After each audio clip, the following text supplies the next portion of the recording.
Baik, waktu dan kesempatan saya persilakan kepada Bapak Mufti. Baik, terima kasih Mas Pramana. Mohon izin. Bismillahirrahmanirrahim. Assalamualaikum warahmatullahi wabarakatuh. Waalaikumsalam warahmatullahi wabarakatuh. Yang terhormat Bapak Kepala Kantor KPP Pratama Bantaeng atau yang mewakili, yang terhormat Bu Wirdaningsih dan rekan-rekan pejabat eselon 4 di KPP Pratama Bantaeng, rekan-rekan pejabat fungsional dan seluruh rekan-rekan pegawai di di KPP Pratama Bantaeng. Wah, ini saya sudah template direktorat. Baik, oke. Pagi ini sebelumnya perkenalkan, saya sudah pernah ke sini ya tahun lalu masih dengan Pak Chandra waktu itu. Kalau nggak salah tahun lalu ya Mas Pram.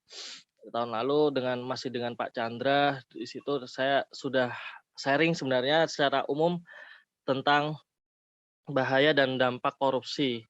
Nah, pada hari ini sebenarnya saya akan merefresh kembali, bukan dalam rangka untuk ya bukan mengulangi, tapi benar yang disampaikan Bu Wirda dalam konteks hari ini Delik Tipikor, kita akan perdalam lagi apa saja unsur-unsur pidana dan tindakan-tindakan yang mungkin berpotensi kita lakukan atau mungkin kita tidak sadari ya lakukan seperti yang Bu Wirda tadi sampaikan, atau memang kita bisa mengakses juga bahwa di titik-titik tertentu peran-peran kita itu adalah sangat berpotensi untuk melakukan tindak pidana korupsi dan kita terjerat dalam kasus korupsi. Nah, karena kita berkeinginan untuk mencegah lah istilahnya, bahkan kalau berani kita bisa membasmi, melaporkan, menegur teman kita yang mungkin atau lingkungan kita yang mungkin masih dalam lingkungan yang koruptif gitu. Maka sebelum itu kita harus paham dulu nih, apa saja yang berkaitan dengan delik tindak pidana korupsi. Baik, izin saya mulai ya teman-teman sekalian. Silakan santai aja, kalau ada yang mau bertanya langsung di kolom chat dipersilahkan. Bismillah. Sebelum kita mulai, saya lihat teman-teman mengakses Zoom-nya masing-masing ya. Jadi yang perangkatnya terhubung ke sambungan listrik, pastikan kabelnya dalam kondisi yang aman, tidak terjadi konsleting. Mohon untuk mengecek audio dan tampilan saya juga. Apabila saya nanti terkendala, mohon diberikan feedback ya teman-teman sekalian atau respon. Kemudian jika memanfaatkan jaringan internet di area publik, pastikan keamanan data pribadi. Ini titipan dari teman-teman keamanan TIK. Kemudian jika mengikuti kegiatan dalam satu ruangan, pastikan menjaga protokol kesehatan karena COVID-19 belum bubar dari Indonesia ya. Bahkan akan datang lagi katanya. Mudah-mudahan enggak lah ya. Kemudian jika dalam kondisi darurat, misalkan gempa bumi dan kebakaran, silakan mengikuti petunjuk keselamatan dari arahan BNPB. Nah, ini adalah prosedur wajib bagi penyuluh anti korupsi sebelum melakukan penyuluhan, biar aman. Gitu. Kita mulai, bismillahirrahmanirrahim. Yes. Nah, hari ini kita akan merefresh kembali karena sebenarnya di tahun lalu juga saya sudah menyampaikan delik tindak pidana korupsi, tapi hanya akar ya, maksudnya hanya sebatas permukaan karena memang saya cuma lebih banyak mengenalkan dampak, lebih banyak mengenalkan biaya sosial dan sebagainya. Nah, tapi kita hari ini akan fokus merefresh kembali delik tindak pidana korupsi. Kemudian nanti ada film pendek sekitar 5 menitan, kita akan nonton ya, nanti Mas Pram akan bisa membantu menayangkannya. Kemudian ada kuis sekitar 5 menit kita kerjakan, kuisnya cuma 5 soal dan saya akan alokasikan waktu sekitar 5 menit dan selanjutnya selebihnya kita akan mendiskusikan bersama-sama jawaban dari teman-teman terhadap kuisnya itu berdasarkan kita nonton film. Jadi nonton film, kemudian dari nonton film itu kita bahas bersama-sama. Termasuk kalau teman-teman mau bertanya dipersilahkan. Gitu. Kemudian tentu kalau kita berbicara tentang hukum, maka harus ada referensinya teman-teman sekalian. Di Indonesia hukum pidana, utamanya di hukum pidananya itu diatur dalam 2 hal ini. KUHP dan KUHP. Namun ada yang menarik untuk hukum tindak pidana korupsi. Mulai tahun 99 kemudian disempurnakan lagi pada tahun 2001, tindak pidana korupsi itu dijadikan undang-undang khusus gitu ya. Diberikan kekhususan untuk penanganannya. Nah, ini yang menarik kenapa undang-undang ini diciptakan. Nah, asal muasalnya diciptakan. Kita tahu dan mengetahui bersama-sama bahwa korupsi itu extraordinary crime. Ini perlu kita sepakati. Karena kenapa? Mungkin korupsi itu tidak sama dengan extraordinary crime, artinya luar biasa ya. Berbeda banget dengan pencopetan, pembunuhan, perampokan, dan lain sebagainya. Jadi kalau pembunuhan, bahkan pembunuhan berencana pun itu sudah cukup diatur dalam KUHP dan KUHAP, maka korupsi tidak cukup. Nah, ini menarik ya. Tahun 99 merasa bahwa korupsi nggak cukup diatur, cuman ada di KUHP dan KUHAP. Harus ada perlakuan khusus dan penanganan khusus, bahkan kalau perlu sanksinya itu sanksi khusus untuk para pelaku tindak pidana korupsi. Kenapa itu harus ada kekhususan ini? Yang pertama, random victims ya. Siapapun itu sebenarnya adalah korban dari korupsi. Kalau teman-teman tahu kejahatan-kejahatan lain seperti pembunuhan, kemudian perampokan dan sebagainya, itu kan korbannya sudah kelihatan ya teman-teman. Ada pelaku dan ada korbannya. Tapi korupsi itu jarang sekali, bahkan tidak ada sebenarnya. Tidak ada yang ketika koruptor itu terjerat, itu ada korbannya yang disebutkan. Kenapa tidak disebutkan? Ya karena semua orang di Indonesia ini adalah senyata-nyatanya adalah korban dari korupsi. Kenapa saya bilang begitu? Ya kalau misalkan korupsinya ada di daerah Kalimantan atau Sulawesi dan ada kerusakan alam di situ, ada APBN yang harus ditanggung untuk memperbaiki kerusakan-kerusakan itu, atau misalkan korupsi dana kesehatan. Nah, yang seharusnya masyarakat ini memiliki akses kesehatan gratis, fasilitas yang canggih, apabila itu dikorupsi dan tidak ada alat itu, dan akhirnya masyarakat harus membayar lebih untuk mendapatkan fasilitas-fasilitas kesehatan, misalkan seperti itu.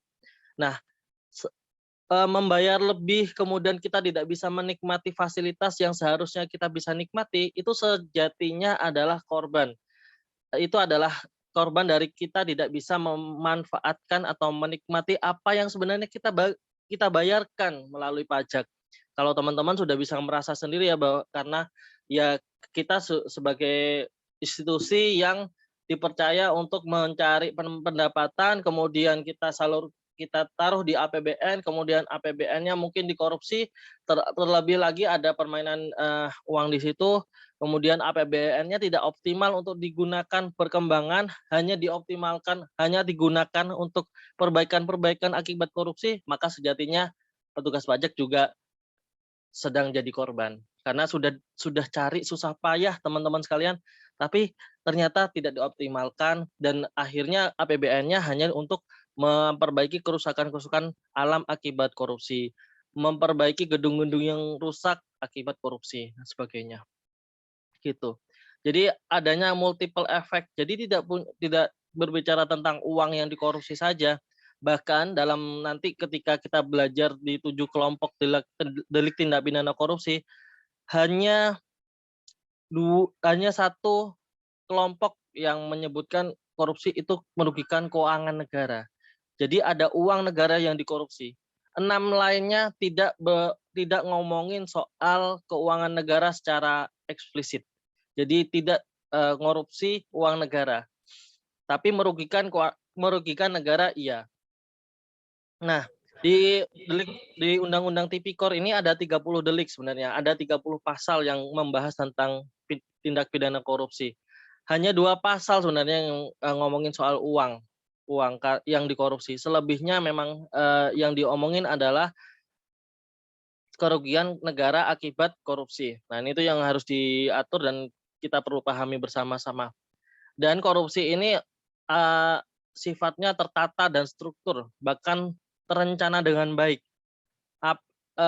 Baru-baru ini saya juga mendapatkan fakta bahwa beberapa kasus korupsi yang besar, seperti ektp, korupsi jaminan kesehatan, apalagi ya, beberapa korupsi yang besar itu terencana sudah mulai dari sekitar 5 tahun yang lalu.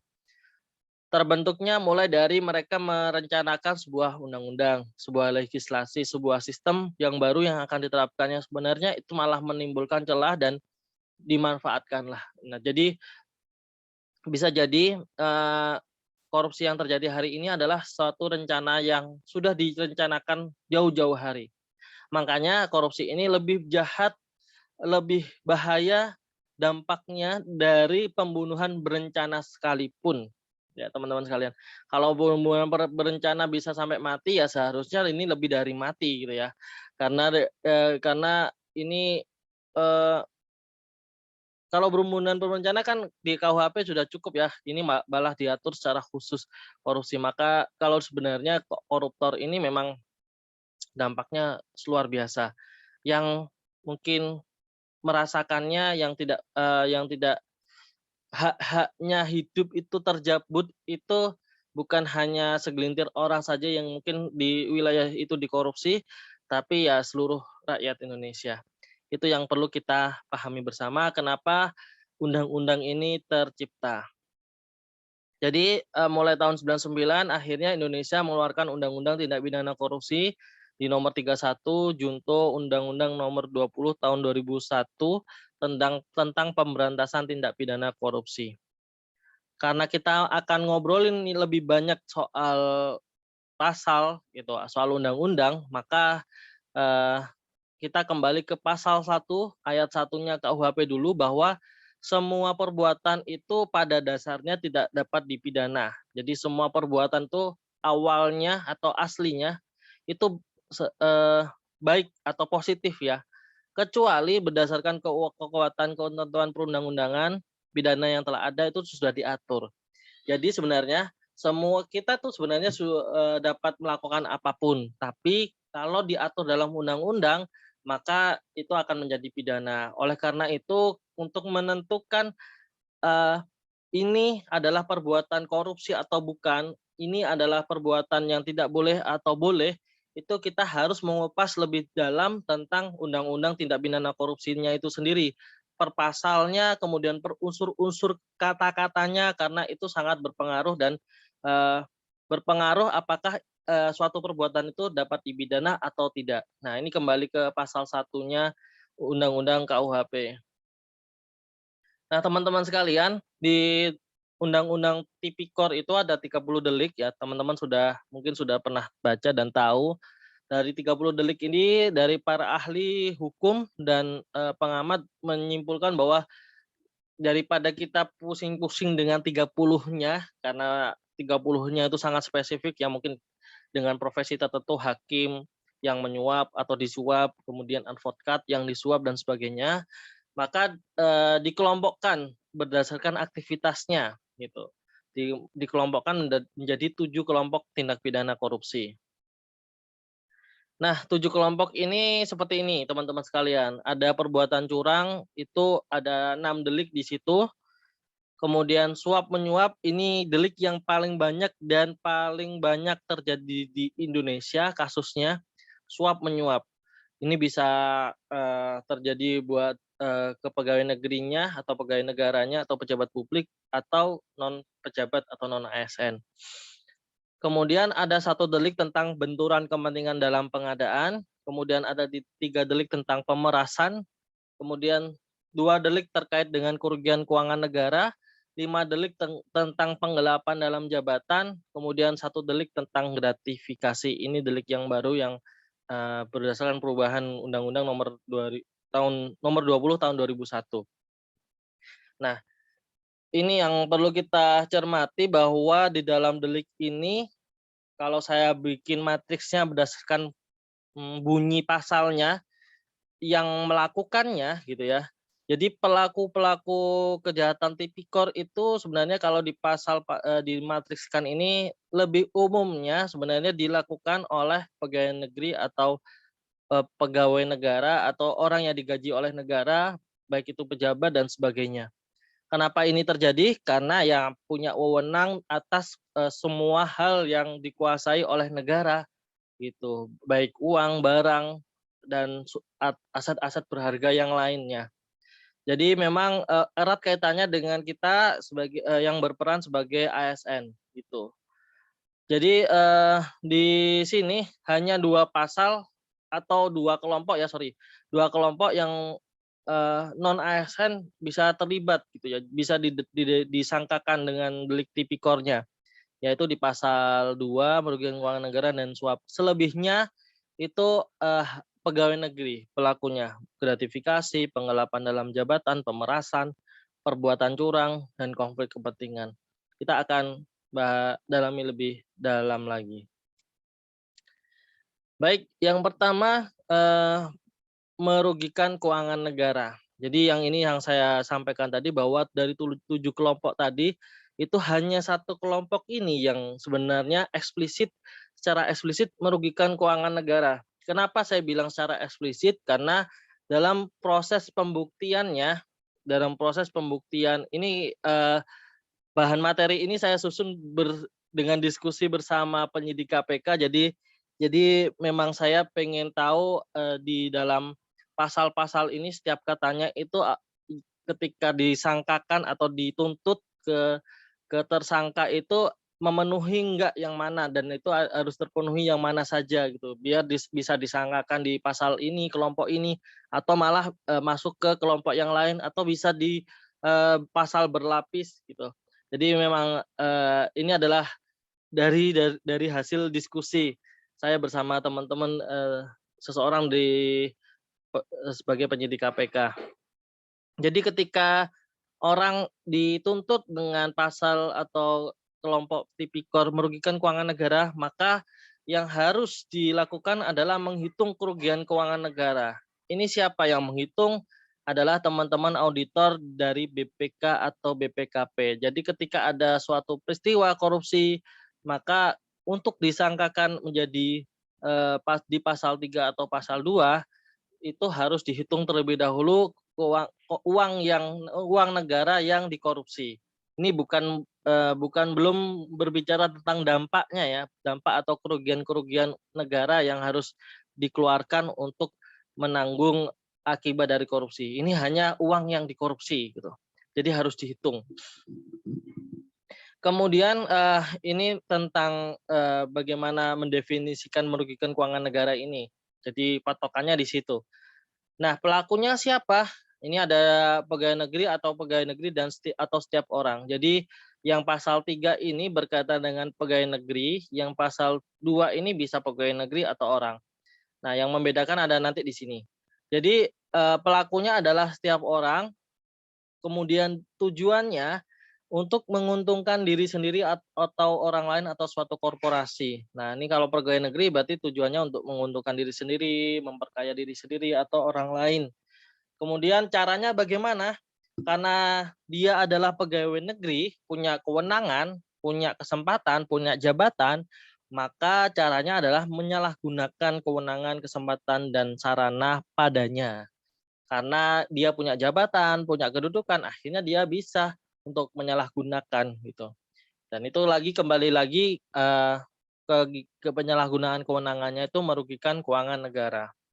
Sedangkan yang non PNS, non pegawai negeri gitu ya, itu setiap orang yang memperkaya diri sendiri, orang lain atau suatu korporasi sama ya.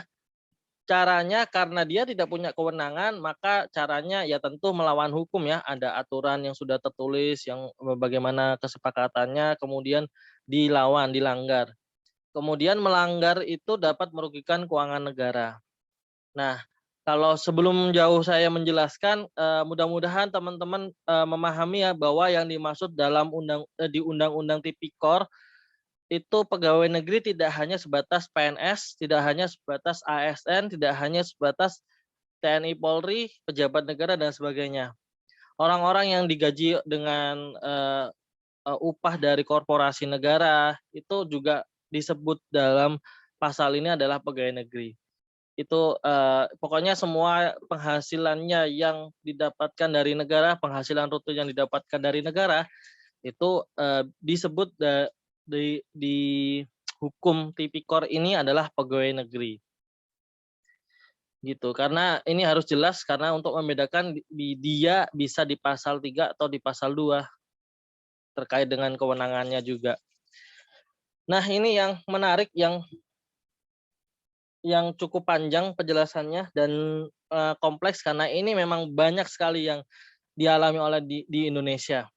Kita mulai dari sisi kiri dulu penerimanya. Jadi pasal suap menyuap ini adalah pasal yang transaksional. Jadi ada kesepakatan, ada keuntungan ketika orang memberikan sesuatu maka dia akan mendapatkan sesuatu dari orang yang menerima. Pun ketika orang si penerima ini menerima sesuatu, itu dia juga bisa melakukan sesuatu yang untuk keuntungan atau dengan untuk melangsungkan atau memberikan ya atau mematuhi keinginan pemberi gitu.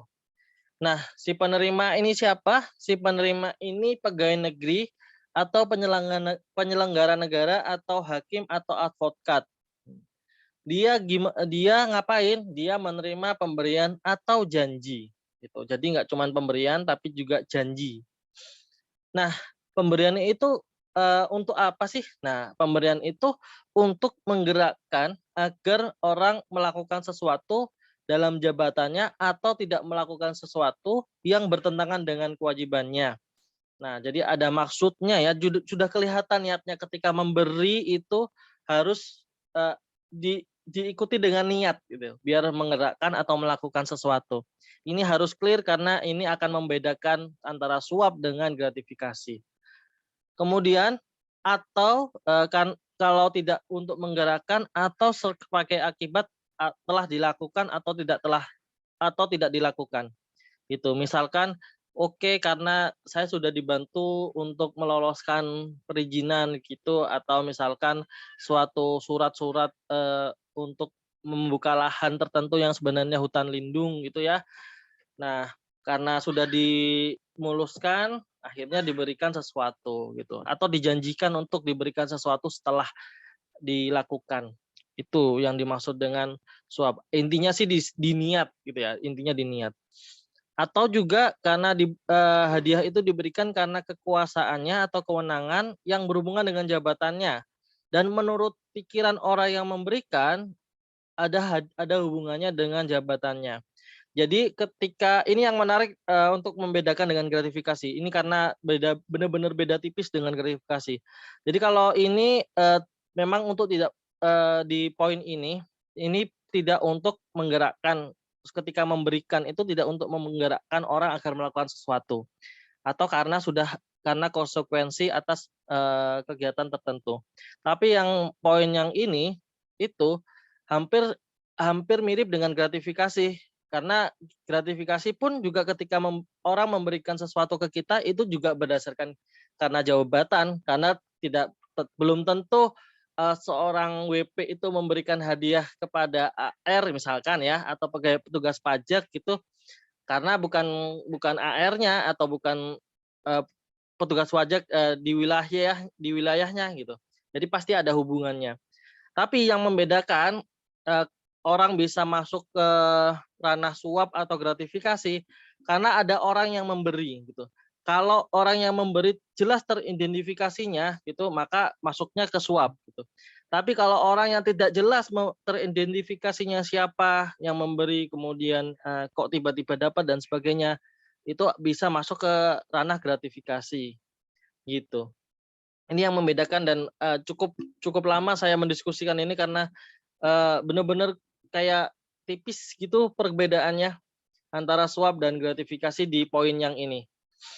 Kemudian hadiah dan janji itu juga untuk mempengaruhi putusan perkara, gitu. Misalkan hakim ini.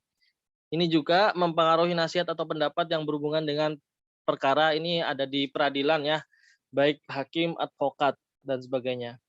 Nah, di sisi pemberi, pemberi bisa siapa aja ya, setiap orang berarti non ASN juga, yang memberikan sesuatu atau menjanjikan sesuatu kepada pegawai negeri atau penyelenggara negara. Maksudnya itu ada niatnya supaya berbuat atau tidak berbuat dalam jabatannya gitu. Kenapa diberi? Karena berhubungan dengan sesuatu yang akan dilakukannya yang bertentangan dengan kewajibannya gitu. Atau tidak melakukan sesuatu yang sesuai dengan jabatannya gitu. Kemudian dengan mengingat kekuasaannya itu pemberi dianggap dari pemberi itu dapat nanti akan mempengaruhi ke kebijakan atau pengaruhnya atau si yang memiliki jabatan dan kedudukan ini dapat ya membantunya lah istilahnya gitu suatu saat nanti. Nah ini kan tipis-tipis ya dengan si gratifikasi juga akan seperti itu. Tapi yang diingat adalah gratifikasi pada umumnya disangkakan ketika tidak teridentifikasi pemberinya gitu. Kalau teridentifikasi dua-duanya ada maka masuknya biasanya akan ke penerima dan suap. Jadi makanya teman-teman penyidik itu akan dicari dulu siapa sih pemberinya. Kalau pemberinya ada dan sebagainya, kebanyakan akan masuk ke suap menyuap gitu. Kemudian dengan maksud untuk mempengaruhi putusan perkara, ini yang ini ya pemberinya ini memberikan untuk mempengaruhi putusan perkara ini berkaitan dengan peradilan atau memberikan pengaruh nasihat dengan atau pendapat gitu ya yang diberikan terhadap pada putusan pengadilan. Ini terkait dengan suap menyuap. Jadi transaksional ya, ada keuntungan. Jadi meeting of mind-nya kelihatan, ada niatnya. Ada niat dan ada kegiatan yang akibat atau karena pemberian tersebut. Saya lanjutkan. Nah, ini kalau penggelapan dalam jabatan, kalau penggelapan dalam jabatan ini tentu orang di luar PNS, di PNS ya, teman-teman sekalian, karena ada jabatannya berkaitan dengan jabatan.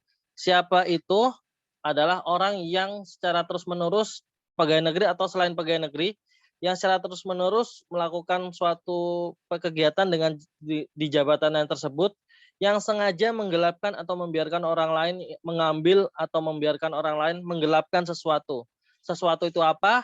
Yaitu uang atau surat berharga yang disimpan karena jabatannya.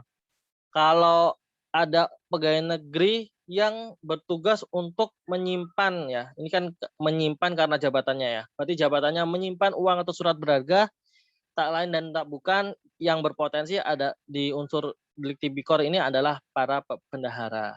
Jadi dia yang punya kuasa atas surat uang tersebut, uang negara ya.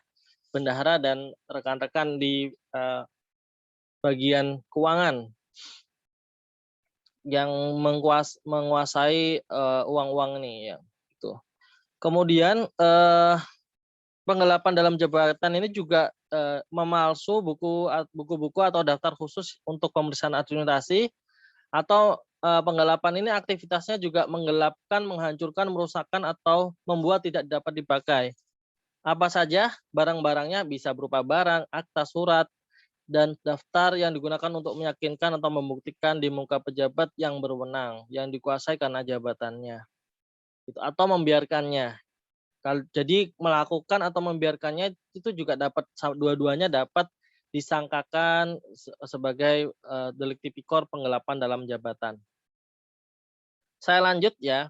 Itu tadi penggelapan dalam jabatan artinya berarti potensi lebih banyak di teman-teman yang punya kuasa atas uang negara atau surat berharga negara. Kemudian selanjutnya tentang pegawai negeri pemerasan. Pemerasan ini adalah sama halnya dengan hampir sama karena ada pemberian ya. Ada pemberian, jadi hampir sama dengan suap menyuap dan gratifikasi.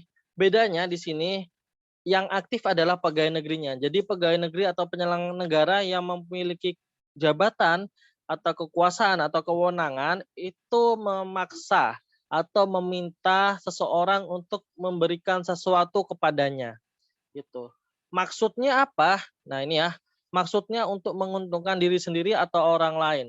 Kegiatannya memaksa, memberikan sesuatu, menerima pembayaran dengan pemotongan. Jadi misalkan dana bantuan sosial gitu ya, harusnya 500 dari pusat hingga turun ke tangan masyarakat tuh 500 tapi dipotong dan hingga masyarakat cuman dapat 100.000. Nah, ini juga termasuk kegiatan pemerasan karena punya kekuasaan di sini, menyalahgunakan kekuasaan dan secara hukum melawan. Kemudian bisa jadi meminta atau menerima pekerjaan atas penyerahan barangnya atau cara lain dengan meminta, menerima atau memotong pembayaran. Ini sama dengan ini ya, meminta pembayaran kepada pegawai negeri lain atau penyelenggara negara yang lain atau kepada kas umum gitu. Yang merupakan seolah-olah utang. Jadi misalkan dana bansos tadi ya, harusnya turun ke masyarakat 500 kemudian dipotong hingga masyarakat menerima 200. Alasannya karena ini ada administrasi di kelurahan, administrasi di kantor desa, administrasi di kantor dan sebagainya. Jadi administrasi-administrasi itu yang sebenarnya tidak diperlukan, yang seharusnya ini jadinya malah seolah-olah oh iya ya karena udah harus mendapatkan itu ya, ya berarti ini memang seolah-olah memang harus diberikan gitu, seolah-olah utang gitu. Atau misalkan mau naik jabatan jadi kepala dinas itu. Ini pernah terjadi nih kasus pemerasan. Jadi naik jabatan kepala dinas. Nah, seolah-olah harus membayar sekian gitu ya. Harus membayar ini seolah-olah untuk mendapatkan jabatan sebagai kepala dinas. Nah, gitu. Jadi merasa berhutang atau ini memang harus dibayarkan gitu ya. Gitu. Padahal itu bukan merupakan hutang. Jadi sebenarnya itu haknya, memang sudah haknya, tapi dimanipulasi, kemudian dipotong, kemudian ditahan-tahan. Kalau sebelum diberikan haknya harus memberikan uang terlebih dahulu. Nah ini kan seolah-olah utang terhadap haknya. Ini yang dimaksud dengan gratifikasi. Dan yang diberikan itu lolos dari jeratan hukum ya. Ini biasanya hanya dijadikan saksi karena memang dia adalah korban sebenarnya. Korban dari pemerasan. Gitu. Kemudian perbuatan curang. Nah, perbuatan curang ini jelas dikerjakan oleh dua orang ini. Satu adalah pemborong, satu lagi adalah pengawas. Nah, yang pemborong ini bisa jadi pemborong atau ahli bangunan atau penjual bahan bangunan. Yang pengawas ini ya pengawas bangunan atau pengawas penyerahan bahan bangunan. Jadi kegiatannya adalah kegiatan pembangunan fasilitas umum ya atau infrastruktur gitu. Pemborongnya ini melakukan perbuatan curang. Perbuatan curang itu bisa manipulasi, bisa fiktif, bisa markup dan sebagainya. Kemudian termasuk tidak sesuai spek ya. Kemudian pada waktu membuat atau menyerahkan bahan bangunan itu dirasa dapat membahayakan keamanan orang atau keamanan barang atau keselamatan negara dalam keadaan perang. Ini terlebih lagi dalam posisi yang perang gitu.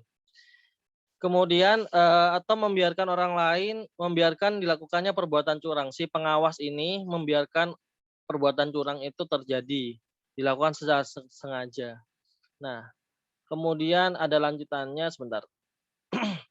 Atau setiap orang yang jadi pemborong itu melakukan perbuatan curang pada waktu menyerahkan barang keperluan. Jadi tidak hanya bahan bangunan tapi juga barang keperluan TNI atau kepolisian negara yang dapat membahayakan keselamatan negara dalam keadaan perang.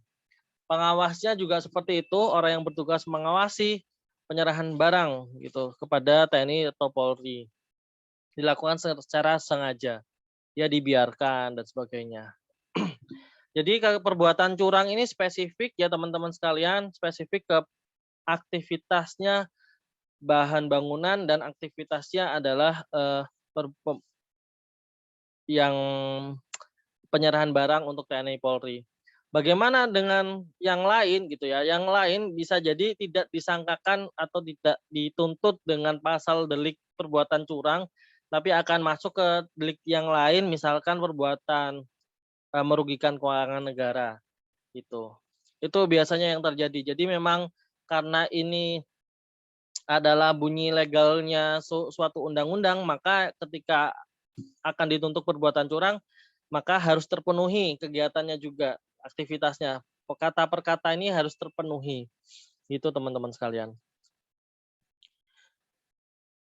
Ini juga berkaitan dengan etik ya, misalkan di sini tidak diatur kalau di delik tipikor itu perbuatan curang ya hanya dalam lingkup skup yang sekecil ini gitu ya.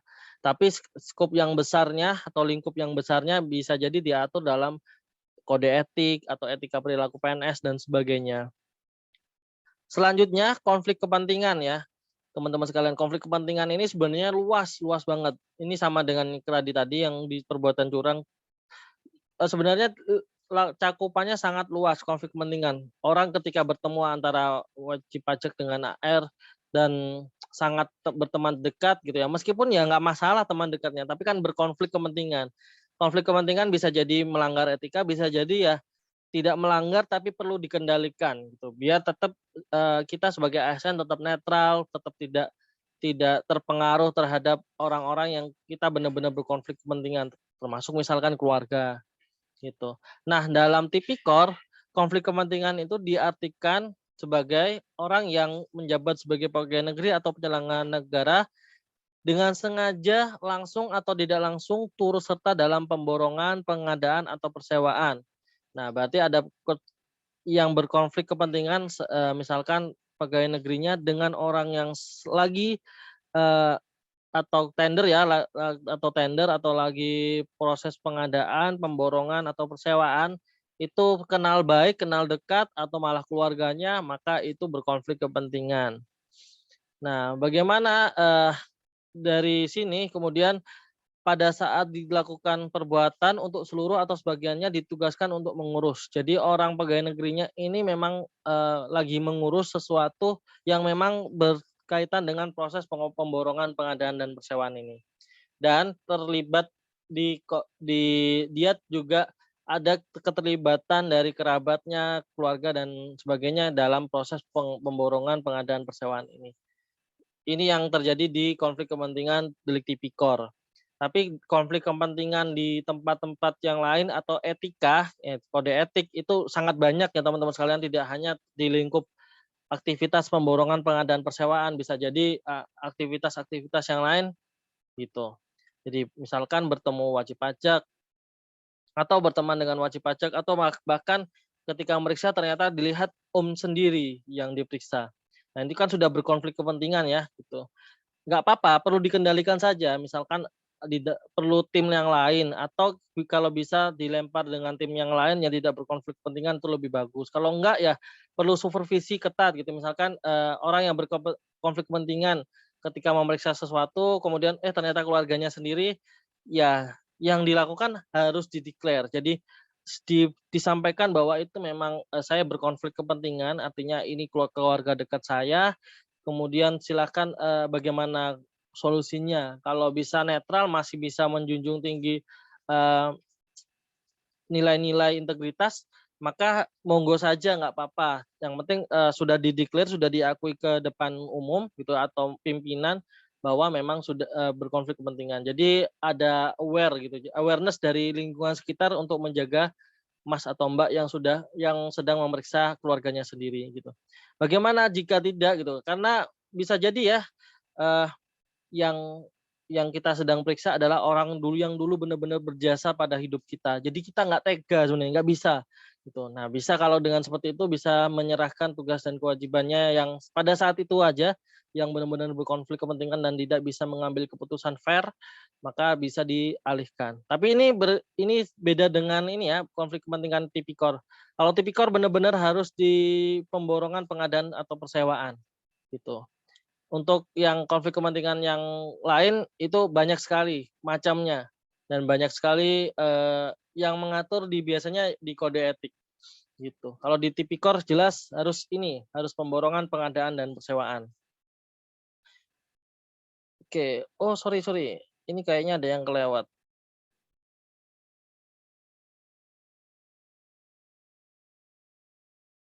Oke, sebentar. Sebentar ya, PowerPoint-nya ada kelewat.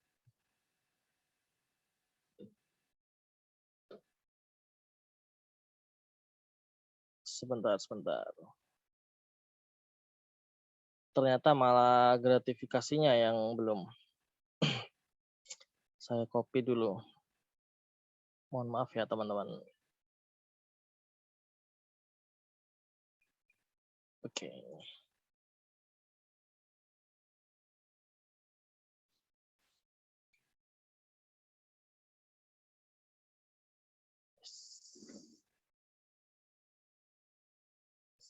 Link.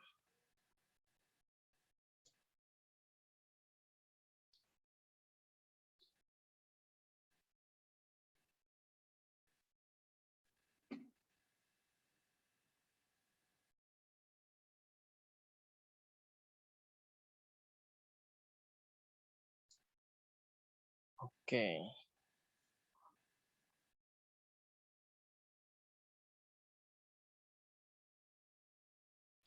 Oke. Nah, mohon maaf ini terhapus ternyata. Kemudian yang terakhir ini yang menarik, yang sebenarnya saya taruh terakhir karena memang bahan gratifikasi ini bisa sejam sendiri kalau membahasnya lebih detail dan sebagainya. Tapi gratifikasi ini sifatnya abu-abu teman-teman sekalian, karena berkaitan dengan boleh atau tidak boleh. Dan sejatinya dalam pasalnya menyebutkan bahwa gratifikasi itu adalah pemberian dalam arti luas.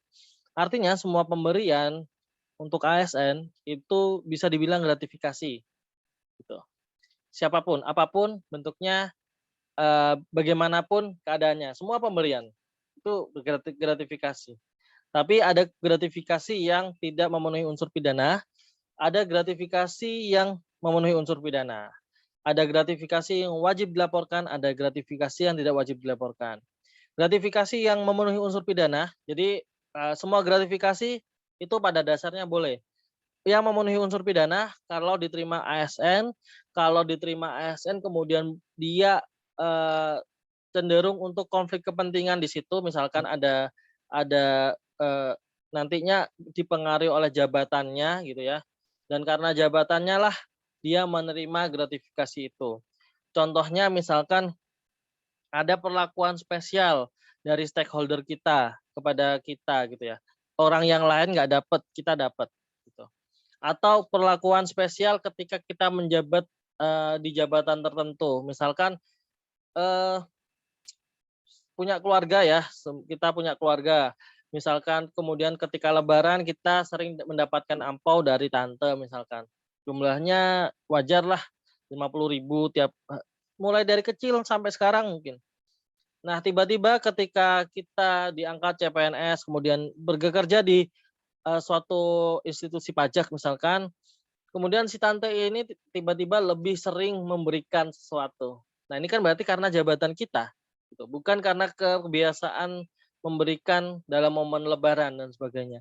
Di luar itu adalah gratifikasi. Karena tidak wajar, kemudian mungkin nilainya juga berlebihan, gitu. Tapi yang jelas yang membedakan adalah karena jabatannya. Jadi ketika PNS tidak menjabat gitu ya. Apakah PNS misalkan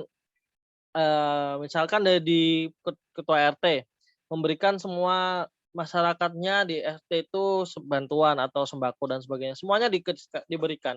Nah, itu kan berarti wajar ya dia punya jabatan atau tidak punya jabatan dan yang menerima itu dapat. Tapi ketika Pak RT memberikan sesuatu ya cuman buat kita sendiri gitu, berarti kan ada unsur jabatan kita, ada peran kita di kantor yang sebenarnya dia sedang pertimbangkan untuk diberikan gratifikasi. Nah, gratifikasi ini sifatnya tanam budi dan sangat berbahaya teman-teman sekalian, biasanya disebut akar korupsi. Karena ini bisa jadi tidak sadar kita lakukan, bisa jadi tidak sadar juga kita mungkin menerima atau memberikan gratifikasi. Saya punya cerita tentang seorang ibu-ibu yang dia aktivis anti korupsi bergabung dalam SPAK, saya perempuan anti korupsi. Mengajarkan integritas, tanggung jawab, kedisiplinan, jujur kepada keluarganya sudah tentu.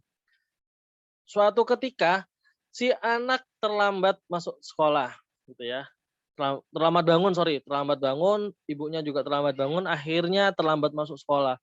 gusar, sangat sangat panik lah dan sangat tidak menyenangkan bagi ibunya, seseorang yang sangat berdisiplin tinggi, itu terlambat, anaknya juga baru itu terlambat, gitu. Kemudian masuklah, diantarkanlah si anak ke sekolahnya, ibunya kembali. Kemudian, beberapa hari kemudian terlambat lagi gitu ya, terlambat lagi bangun. Kemudian, si anak itu akhirnya datang, si ibu juga kebingungan lagi ya karena terlambat dan sangat panik, tidak enak hatinya. Si anak, nampaknya tenang-tenang saja. Nah, ketenangan anak ini ditangkap oleh ibunya dan ditanyain, "Kenapa kenapa nggak merasa bersalah gitu dengan keterlambatan ini?" Gitu. Terus si anak bilang, "Nggak apa-apa, tenang aja Bu, ini saya nggak dihukum kok," gitu. Kaget, si ibu itu benar-benar kaget mendengar cerita anaknya atau penyampaian anaknya itu. Kenapa anaknya nggak dihukum? Karena terlambat ya, pasti terlambat ini, dalam perjalanan itu udah lewat jam, udah lewat menit, harusnya masuk sekolah. Si anak bilang, "Nggak apa-apa Pak, nggak apa-apa Bu, saya kemarin waktu terlambat, itu bisa kok masuk, dari pintu belakang sekolah," gitu, diarahkan oleh Bapak Satpam. Hancurlah hati ibu gini, yang menanamkan integritas, tapi dia tidak sadar bahwa dia sebenarnya juga memberikan gratifikasi, nilainya kecil teman-teman sekalian, kecil, 5.000, 2.000 kepada Bapak Satpam yang tiap kali pulang sekolah dia kasih, dia berikan. Ya sebenarnya itu hal yang wajar ya, apalagi di adab kita, di kebiasaan kita sebagai orang yang menjunjung tinggi, nilai sopan santun dan keramah tamahan gitu ya.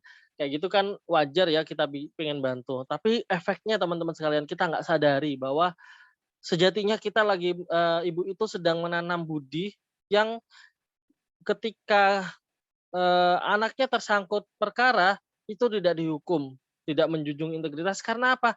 Yaitu tanam budi dari gratifikasi yang yang diberikan oleh ibu itu. Dikit nominalnya, memang dikit tapi pengaruhnya luar biasa. Oleh karena itu biasanya gratifikasi ini disebut akar dari korupsi gitu. Jadi, gratifikasi ini dituntut kepada pegawai negeri atau penyelenggara negara. Nanti kalau ada pemberinya terlihat jelas, itu biasanya akan masuk ke dalam delik tipikor suap menyuap. Nah, gratifikasi ini dibuktikan, cara membuktikannya kalau nilainya dari nol ya, dari nol itu apa ya, maksudnya nilainya seminimal mungkin sampai dengan 10 juta itu dibuktikan oleh jaksa penuntut umum. Nah, jaksa akan membuktikan ini gratifikasi. Tapi kalau sudah lebih dari 10 juta, yang membuktikan adalah yang bersangkutan yang menerima. Ini pembuktian terbalik ya, jadi silakan dibuktikan, dari mana harta ini berasal, dari mana uang ini berasal dan barang ini berasal, itu diminta untuk dibuktikan. Jika tidak bisa dibuktikan, maka langsung jaksa waktu itu langsung bahwa itu adalah gratifikasi, gitu. Kalau kurang dari situ ini. Makanya kalau di pasalnya disebutkan nilainya sampai dengan 10 juta, artinya tidak ada nilai minimal teman-teman sekalian untuk gratifikasi. Jadi nilai minimal itu tertentu di beberapa tentu, misalkan pemberian dengan teman 200.000 dengan kondisinya sudah disebutin itu, kondisinya adalah dalam rangka pertemanan, mentraktir teman dan sebagainya, nggak apa-apa, tapi dengan nominal tertentu dibatasin maksimal dalam 1 tahun berapa, itu ada. Atau dalam rangka pemberian, upacara adat, atau keagamaan itu diperbolehkan dan sebagainya. Tapi, pada dasarnya, harus dalam rangka, memenuhi unsur itu, diperbolehkan gratifikasinya. Misalkan karena upacara adat, keagamaan, menikah gitu ya, kemudian kita memberikan amplop gitu, nggak apa-apa, asalkan nilainya juga masih tercover wajar dan sebagainya. Dan umum, karena hampir semua orang ya melakukan hal yang itu ya, jadi maksudnya berlaku umum seperti itu sudah menjadi rutin orang umum gitu. Makanya diatur keumuman itu, eee, ge suatu rutinitas itu diatur harus dengan nilai yang segini maksimal, kemudian dalam 1 tahun segini, gitu kira-kira. Tapi pada dasarnya kalau bisa dibuktikan tidak akan tersangkut di sini, gitu. Kemudian harus berhubungan dengan jabatan atau berlawanan dengan kewajiban atau tugasnya. Dan ini yang dibuktikan. Kalau kita tidak menjabat di peran saat ini, apakah kita mendapatkan hadiah itu? Gitu. Ini yang perlu diakses bagi teman-teman ketika menerima hadiah. Kalau saya bukan pegawai sini, apa saya dapat ya? Kalau nggak dapat, berarti ini gratifikasi. Kalau nggak dapat, berarti gratifikasi. Gitu. Kalau ayah ke anak gitu, mau pegawai Bantaeng, mau pegawai TIK, mau pegawai pun itu dapat, karena ayah dan anak sudah wajar gitu. Kecuali tiba-tiba ayahnya, ikut tender dan memberikan yang lebih-lebih gitu ya, aneh gitu. Jadi itu yang perlu diwaspadai berhubungan dengan jabatan. Gratifikasi ini dapat dikecualikan dari sanksi hukum jika penerimanya melapor 30 hari sejak diterimanya gratifikasi, 30 hari kalender ya sejak diterimanya gratifikasi. Itu teman-teman sekalian tentang gratifikasi. Nah, 7 kelompok ini kenapa bisa terjadi, ini saya ulang aja, ini sudah pernah saya sebutkan terjadi, bahwa sebenarnya kita semua itu berpotensi untuk melakukan fraud atau melakukan kecurangan, mulai dari adanya tekanan, opportunity, kesempatan, dan rasionalisasi. Ini disebutkan oleh Christie pada tahun 50 dan disempurnakan lagi dengan penyempurnaan bahwa, eee fraud itu bisa terjadi karena adanya kapasitas juga. Jadi kalau teman-teman lihat bahwa pelaku-pelaku koruptor, kejahatan, korupsi, itu bukan orang-orang yang mohon maaf ya, kelas menengah ke bawah, yang berpendidikannya kurang. Justru orang-orang yang berpendidikan tinggi, yang mungkin pernah disekolahkan oleh negara sekalipun, dan dianggap orang yang pintar, itu ternyata semakin pintar orang kan punya kapasitas yang lebih tinggi. Dari kapasitasnya dia bisa menggunakan kapasitas kewenangannya untuk melakukan fraud, termasuk karena kesempatan, kemudian mungkin ketika saat itu ada tekanan dan sudah menjadi rasionalisasi. Makanya ketika, ada slogannya ya, membenarkan yang membiasakan yang benar bukan membenarkan yang biasa.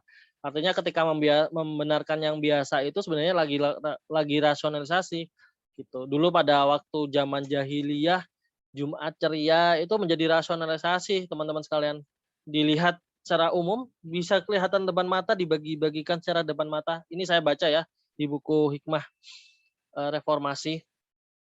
Ini di depan mata dibagi-bagikan secara kelihatan mata uang yang tidak jelas dari mana itu, rasionalisasi. Dan dianggap benar, karena sudah bukan sewajarnya, ya sudah terjadi seperti itu gitu loh. Sudah pada umumnya sudah terjadi seperti itu yang dinamakan rasionalisasi. Dan ini, saya kira sih semua peran kita itu bisa saja ya terkena korupsi karena, faktor-faktor ini.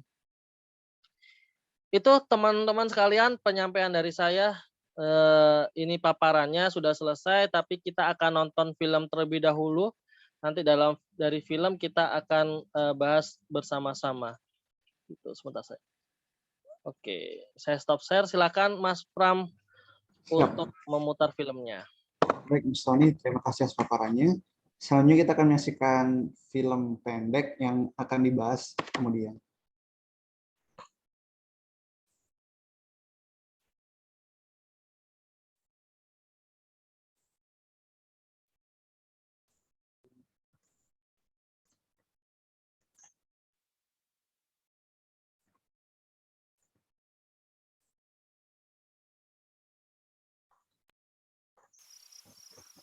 Ini adalah apa yang kusebut sebagai rumah. Ini anak bapak ini. Sebagaimana mestinya, rumah selalu punya keistimewaan sendiri pada masanya. Mau jadi pilot. Udara segar, rumput-rumput yang hijau, dan pohon yang menjulang tinggi adalah teman setia dan menjadi tempat persembunyian rahasia antara aku dan ayah.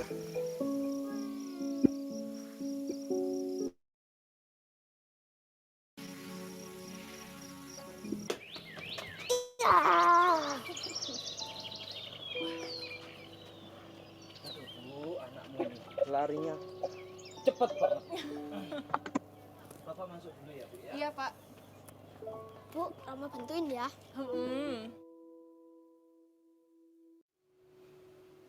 Rama, ayo belajar. Iya, bentar lagi.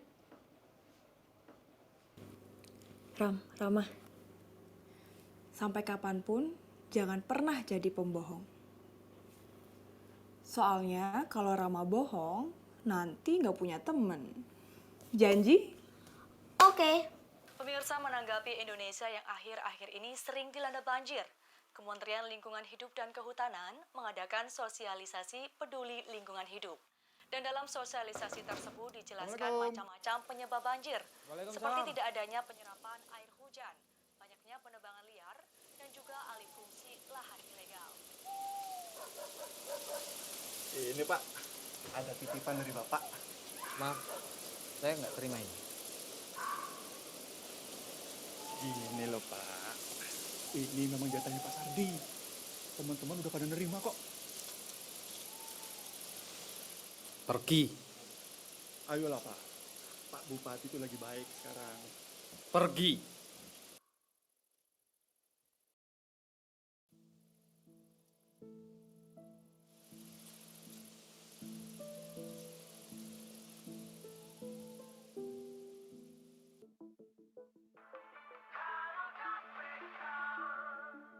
Mari kita turut serta dalam perang melawan korupsi. Lihat, lawan, dan laporkan perbuatan korupsi yang terjadi di sekitarmu. Laporkan ke KPK.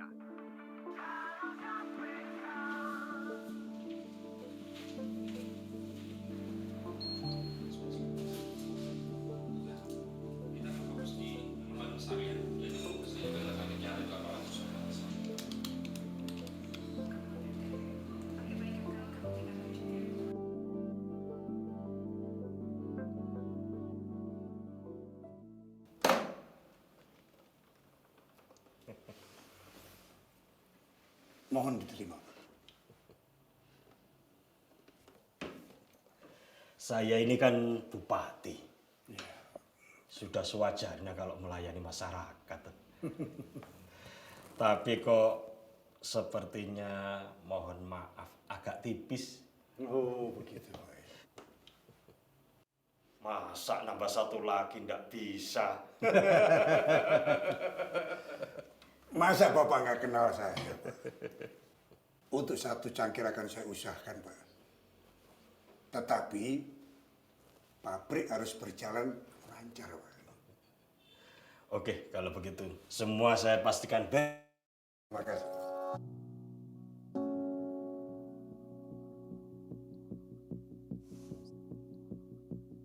Selamat malam, Pak. Selamat malam. Saya Andri dari petugas KPK. Ya. Kami menduga Bapak memberikan sejumlah uang. Bisa ikut kami ke kantor?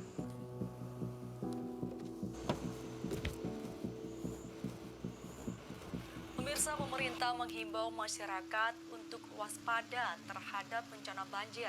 Karena BMKG memperkirakan hujan lebat akan turun selama beberapa minggu ini. Banjir yang terjadi di Desa Rungkut Asri disebabkan oleh penebangan liar yang menyebabkan hilangnya sumber resapan air.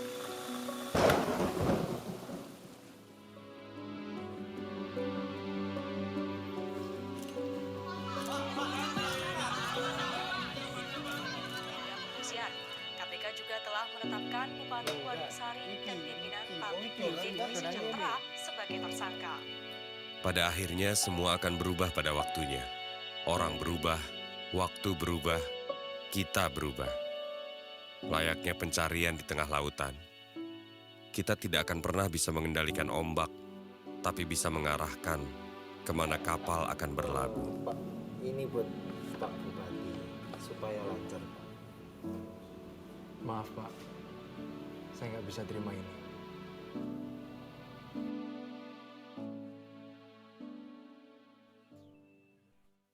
Baik, terima kasih. Agak nge-lag ya, teman-teman. Apa nanti diputar lagi aja. Mudah-mudahan meskipun seperti itu bisa dinikmati teman-teman sekalian. Ada beberapa pesan yang saya mengulang aja dari perkataan di film terakhir itu, bahwa dalam kondisi tertentu bahwa kita tuh seperti dalam ombak, dalam lautan ya. Kita tidak tahu di sana akan ada apa, atau ombaknya besar dan sebagainya gitu ya. Ombak ini ibarat tantangan kita, bahaya dan dampak atau potensi fraud atau potensi korupsi yang akan terjadi. Jadi kita nggak tahu sebenarnya, dan kita tidak bisa mengendalikan ombak ini, tidak bisa mengendalikan ombak, tapi kita bisa menentukan bagaimana atau kemana arah kapal kita akan berlayar. Tuh, teman-teman sekalian, di akhir sesi ini, bukan di akhir sih, ini untuk membuka sesi tanya jawab dan diskusi, kita akan mendiskusikan film itu. Silakan teman-teman untuk mengisi formulir kuis di link tersebut, silakan diisi, kemudian dijawab. Ini ada cuma 5 pertanyaan dan kita akan diskusikan bersama-sama. Termasuk teman-teman yang mau bertanya, silakan. Silakan ya, sekitar 5 menit ya. 9.46.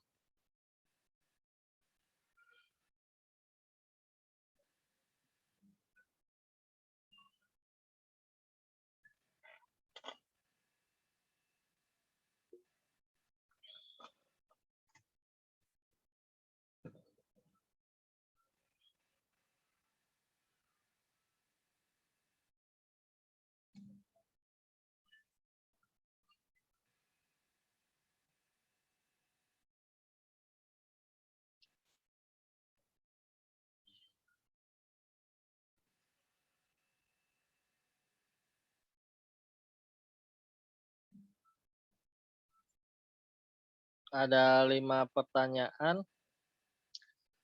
Dijawab aja, misalkan tadi di film itu kelompok tindak pidana apa yang sedang terjadi sebenarnya. Kira-kira dari teman-teman yang tadi paparan refreshment tadi, kira-kira apa ya tindak pidana yang terjadi di film tersebut. Kemudian coba disebutkan kenapa perbuatan tersebut termasuk dalam tindak pidana yang teman-teman pilih. Misalkan gratifikasi.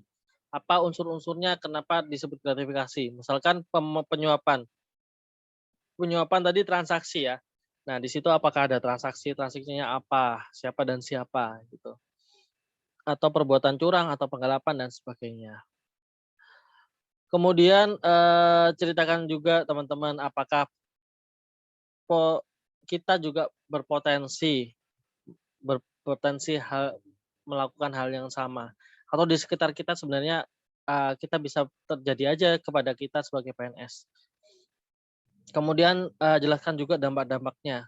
Jadi kerusakan yang terjadi akibat korupsi yang ada di film itu, ataupun mungkin yang nggak terlihat di film itu, tapi teman-teman bisa membayangkan jauh ketika nanti ada pabrik, kemudian banjir, dan dampaknya kan akan meluas. Nah, silakan disebutkan.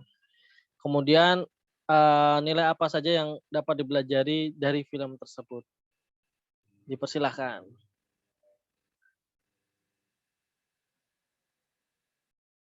Ini ada 1 orang yang mengisi, Pak Aditya.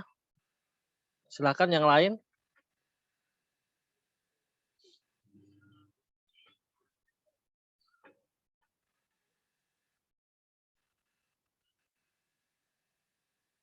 Sembari menunggu pertanyaan, menunggu jawaban teman-teman untuk kita diskusikan, monggo kalau ada yang mau bertanya.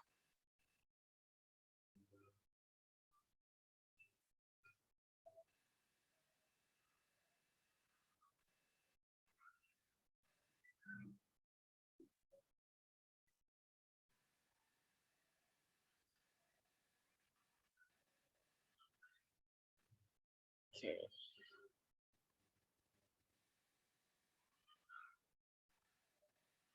Saya izin sharing ya hasilnya, kan nggak ada yang rahasia ya. Silakan teman-teman Baru 2 orang.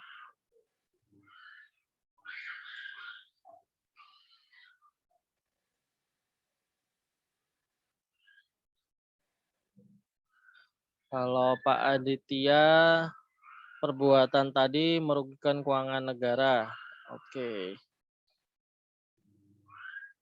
Filmnya nge-lag ya, jadi nggak bisa dilihat. Intinya jangan coba-coba korupsi. Oke, nanti bisa diputar kembali di kesempatan lain. Kalau Mas Pram, pemerasan, penyuapan, penggelapan dalam jabatan.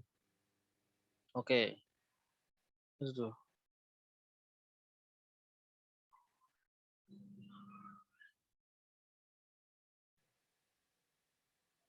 Kemudian jelaskan kenapa perbuatan tersebut ini karena memanfaatkan jabatan dari keuntungannya dan perbuatan tersebut merugikan masyarakat di kabupaten tersebut. Oke. Kemudian perbuatan tersebut bisa terjadi ke kita, bisa karena jabatan kita jabat selalu ada potensi. Kerusakan lingkungan, rendahnya kualitas publik, dan buruknya birokrasi. Oke, kejujuran, konsistensi, dan pendidikan anti korupsi sejak dini. Ini menarik nih Mas Pram. Bilang pendidikan anti korupsi sejak dini. Kalau ini Pak Denny, Mbak Denny, atau Pak ya. Ini gratifikasi. Kemudian gratifikasi itu penerimaan uang terkait agar si pabrik berjalan lancar. Nah ini menarik nih. Kemudian bisa pemberian uang atau fasilitas harapan kelak di komunitas ini dengan misal betul. Oke. Dampak kerusakannya, dampak ekosistem ya, AMDAL tidak baik. Baik. Integritas harga teladan perbuatan jauh lebih berwarna dari ucapan kepada generasi. Wah ini menarik ini. Udah ada yang bisa melihat ini ya. Pak Denny atau Mas Denny atau Mbak?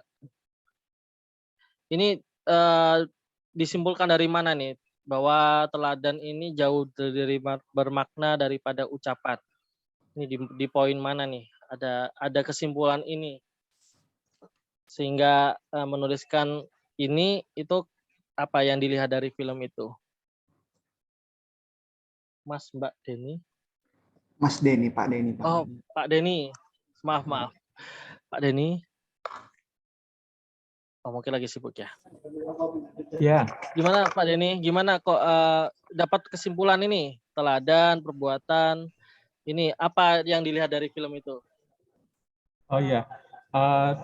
Pas di bagian dia menolak pemberian anaknya pas ngintip itu sih. Jadi itu memberikan kesan yang membekas terhadap anak.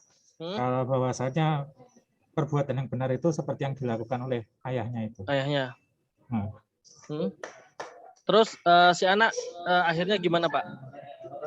Jadi teladan atau gimana?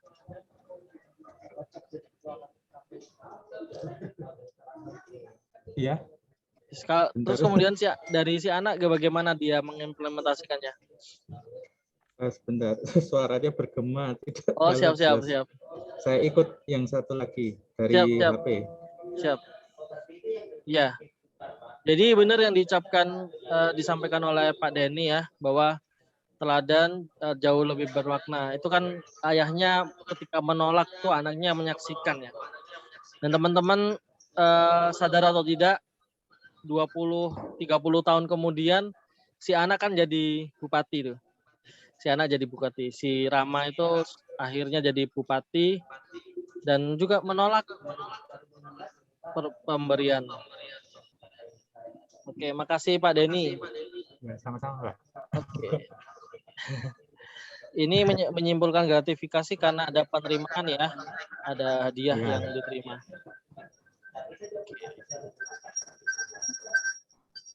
Kemudian yang lain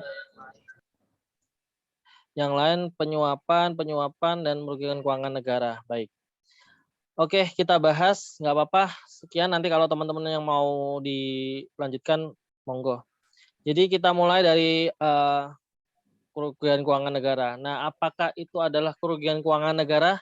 Bisa iya, bisa tidak, teman-teman sekalian. Tapi kemungkinan iya kalau ada auditor atau keputusan dari BPK atau BPKP yang menyebutkan bahwa ada kerugian negara dalam proses atau perizinan pembukaan lahan tersebut. Nah, ini harus dihitung uang negara yang dirugikan berapa gitu. Ya. Tapi nggak terlihat nyata ya, gitu ya. Kemudian ada delik tipikor yang terlihat di situ. Kemudian kalau Mas Prama hampir penyuapan, ya, pemerasan. Nah, ini kenapa pemerasan Mas Prama? Tadi ada scene di mana yang bupatinya minta ditambah Oh, nominal. minta tambahan. Oke, menarik ya. Jadi selain transaksional penyuapan ya, karena kelihatan ya teman-teman sekalian bahwa si pengusaha ini ingin diperlancar urusannya, diberikan izin untuk membuka lahan, akhirnya dia suap, diberikan gitu.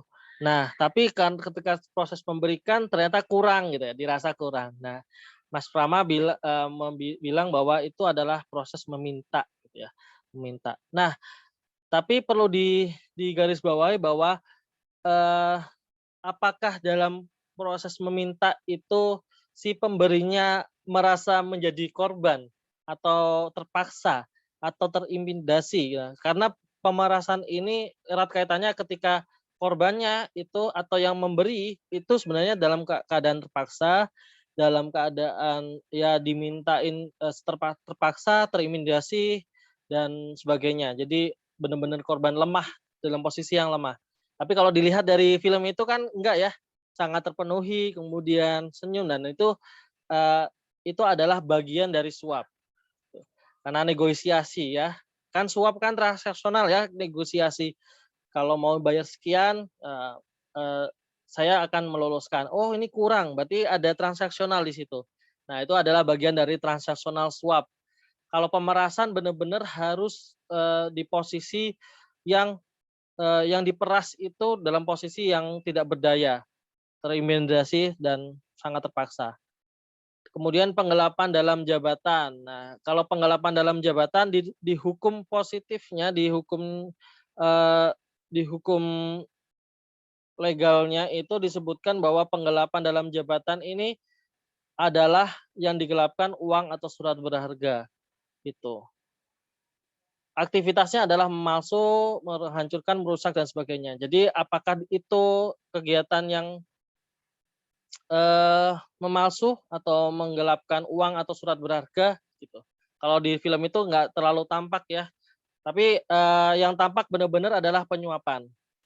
Gitu. Gratifikasi. Kalau gratifikasi biasanya pemberiannya tidak dalam maksud tertentu. Kalau gratifikasi itu ya tidak ada niat ketika memberikan, tidak terlihat jeliat dan tidak akan harus melakukan sesuatu. Ketika orang memberikan gratifikasi, maka yang menerima itu sebenarnya ya kerja biasa-biasa aja, nggak harus melakukan sesuatu yang berbuat melawan hukum dan sebagainya. Wong namanya tanam budi, jadi cuman ngasih-ngasih aja gitu.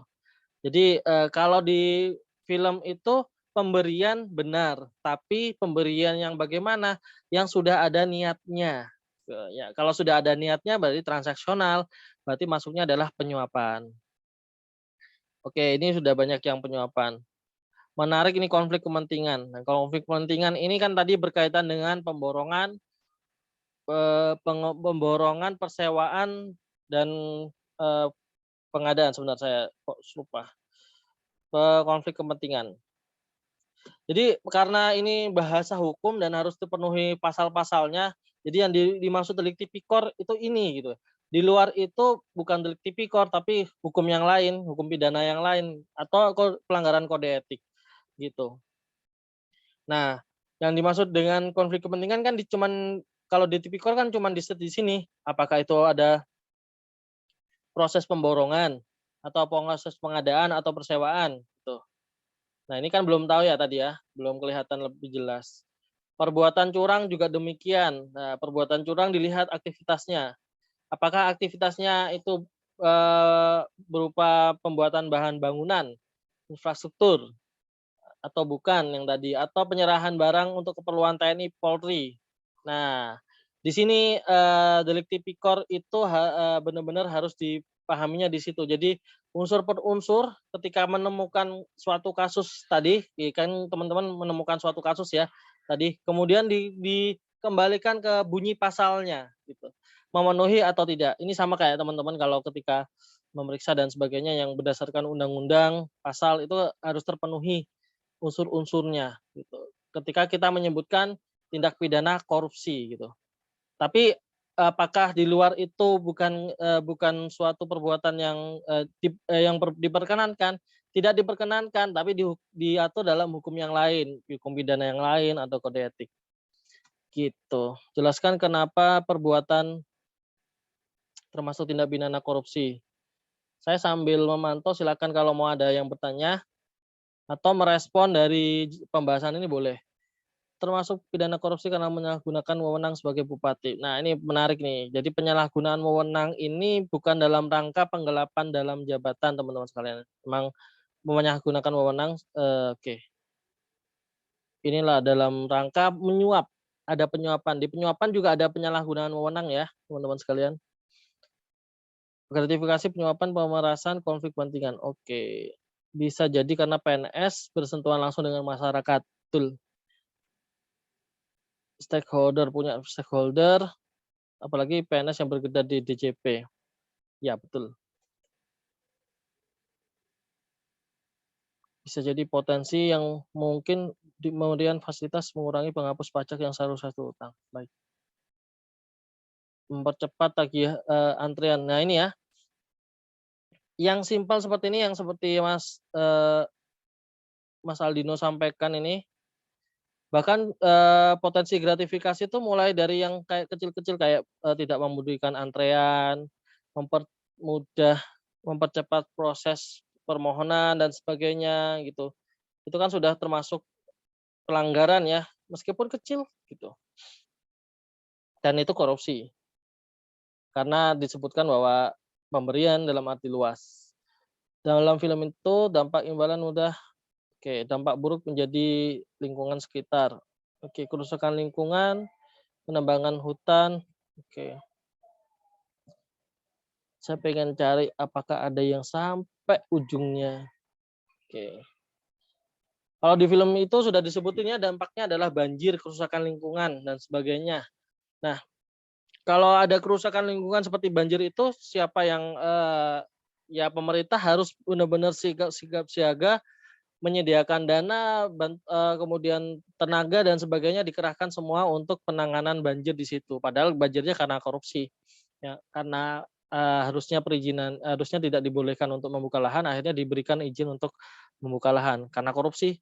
Itu akhirnya pemerintah menanggung akibatnya, memberikan bantuan, menyiapkan tempat tinggal, kemudian mereboisasi misalkan, dampak-dampaknya sudah di ini. Nah, akhirnya dari situ kan itu semua butuh effort ya, butuh biaya, butuh tenaga dan sebagainya.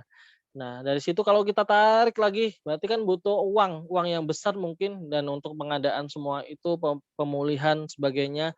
Maka sebenarnya sejatinya dampak dari korupsi tidak hanya berhenti ketika kerusakan lingkungan di situ saja, tapi ya memang seluruh pemerintah akhirnya turun tangan untuk memberikan bantuan dan sebagainya untuk memperbaiki kerusakan dari lingkungan itu.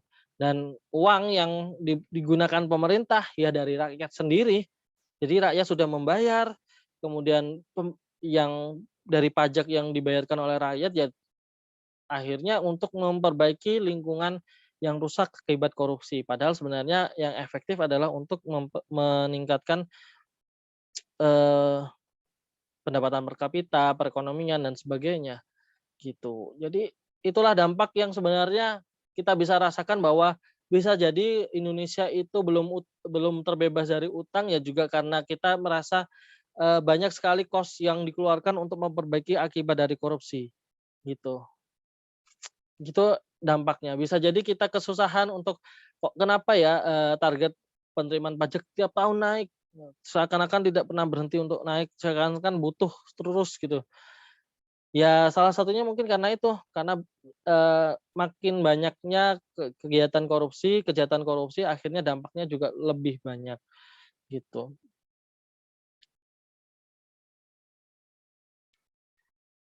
Oke.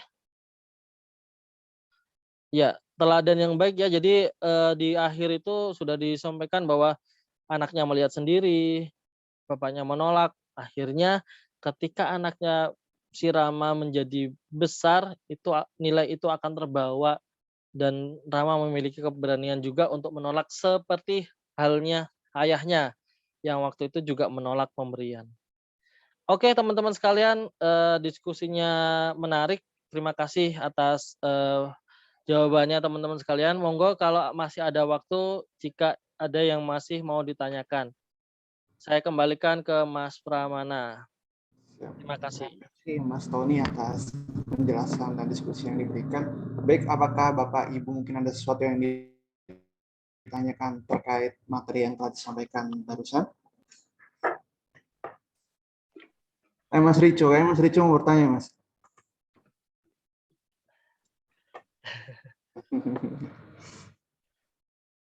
Sudah sangat jelas tadi. Ya. Kalau Dion.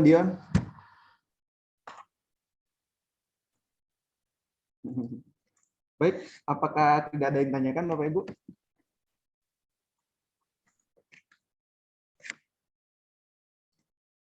Dion mau bertanya katanya Dion.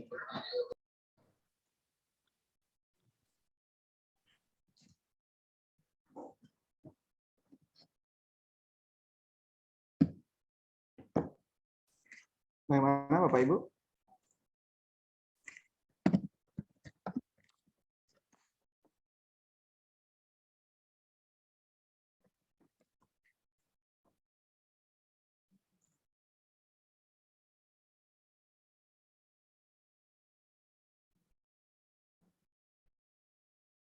Bilang apa pertanyaan? apa mungkin kita Sini. tidak sadar? Kau sini. Bagaimana? Dion mau bertanya. Oke, silakan Dion. Sampai ngungsi ke komputernya temennya. Ngomong aja. Permisi, selamat pagi Pak Muflis. Izin bertanya. Ya.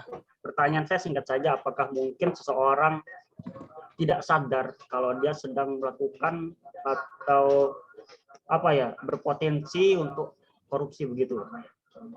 Kan karena bisa saja orang tidak sadar melakukan apa itu karena tekanan atau pressure dari seseorang begitu. Oke, terima kasih Mas Dion. Orang bisa jadi apakah sadar, memungkinkan orang tidak sadar dia melakukan korupsi, apalagi dikaitkan dengan faktor-faktor penyebab ya, ada tekanan, ada kesempatan, ada kapasitas, ada rasionalisasi. Apakah mungkin tidak sadar? Jawabannya mungkin, dan sangat mungkin kalau kita tidak sama-sama memahami.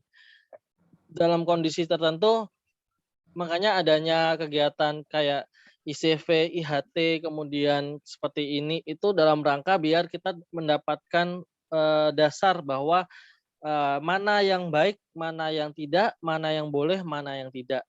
Karena kalau dilihat dari faktor penyebab korupsi, itu hampir semua kita bisa tidak sadar, teman-teman sekalian, kalau kita sedang korupsi. Misalkan, rasionalisasi, kalau lingkungan sekitarnya sudah membenarkan hal tersebut, sering menerima gratifikasi, disuap, oke, oh ini orang ini cepat gitu. Kemudian ya sudah bisa orang datang ke pelayanan, ke TPT, kemudian yang oh ini membayar uang dan sebagainya, didahulukan itu.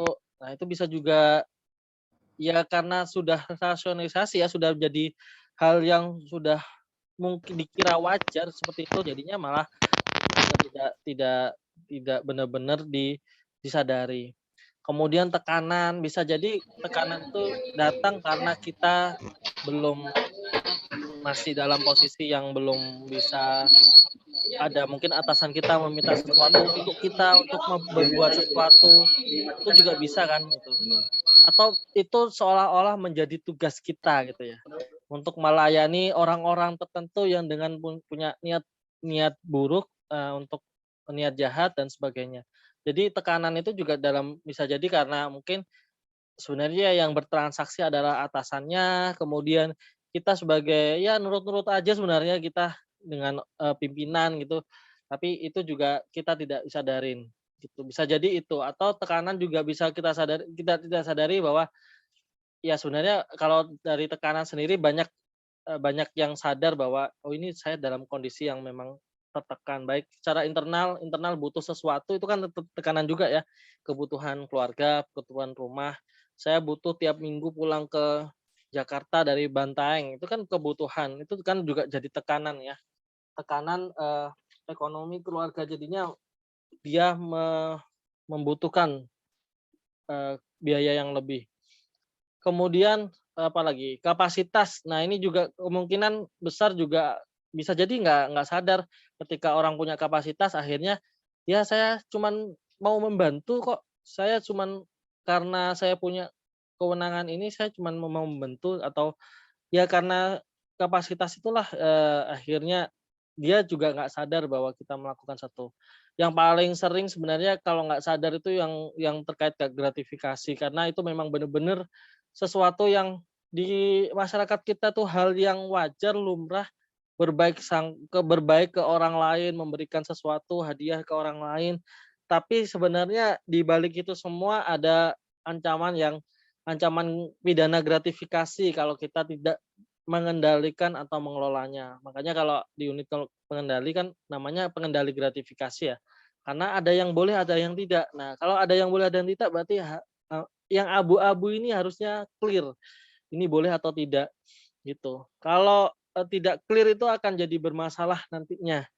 Ini yang benar-benar nggak sadari, termasuk cerita saya yang waktu tadi yang ibu-ibu yang suka memberikan tips buat si Sapam, akhirnya dia juga sadar bahwa itu gratifikasi setelah tahu bahwa anaknya diloloskan. Seperti itu kira-kira Mas Dion tadi disampaikan bahwa ada beberapa dan banyaklah kasus-kasus yang mungkin nggak sadar, termasuk mantan kepala SKK Migas. Ketika ditangkap, dia bilang bahwa saya tidak melakukan korupsi, saya hanya menerima hadiah, gitu.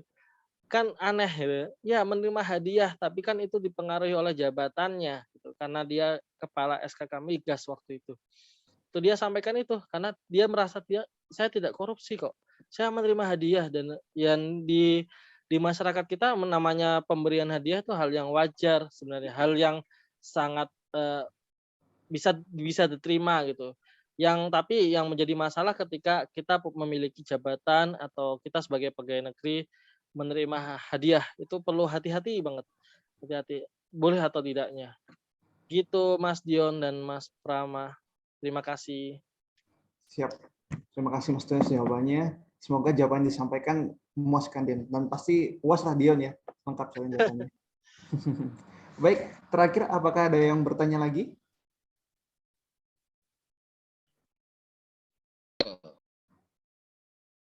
Pak Rahmadi. Oh ya, ya betul. Ini tentang penyuapan dan tentang gratifikasi tadi. Nah, untuk halo. Iya ya, dengar Pak. Untuk masalah dengan tugas dan pengalaman saya sebagai pegawai selama 25 tahun lebih ini kemarin sempat berdasarkan saya bagian verifikasi lapangan. Nah ini ada suatu perusahaan yang waktu itu bermohon untuk PKP dan sertifikat elektronik, kan ada kunjungan untuk verifikasi alamat dan sebagainya. Visit ya, betul. Pada waktu itu perusahaan tersebut dalam masa promo untuk pembagian apa ya istilahnya istilahnya kayak tester ya, tester. Nah, pada waktu itu saya pun menerima tester tersebut. Nah, tapi pada waktu saya pulang ke kantor oleh atasan saya itu disebutkan bahwa tester itu harus dikembalikan. Nah, apakah hal tersebut harus saya lakukan karena kemudian saya kan dilaporkan ke Sukir tentang masalah tersebut.